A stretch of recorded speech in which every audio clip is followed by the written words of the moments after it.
গাজীপুরে হামলা কেন? গাজীপুরে হামলা কেন? আপনাদের উপর হামলা কেন? হামলা কেন? আপনাদের উপর হামলা কেন?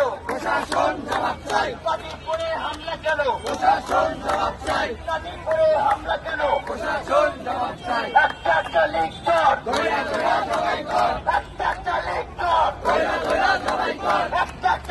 কর, একটা একটা লিগ কর।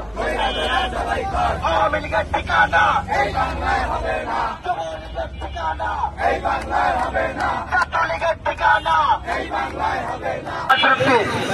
যা গতকাল আমাদের বিপ্লবী নেতা বিপ্লবের মহানায়ক আমাদের আশরাফ আব্দুল্লাহ ভাইয়ের উপর চালানো হয়েছে, যা আমাদের যারা প্রতিবাদ জানাতে এই হামলা তীব্র নিন্দা করে। আমাদের দাবি স্পষ্ট, এই হামলাকারীদের দ্রুত আইনের আওতায় এনে বিচার করতে হবে।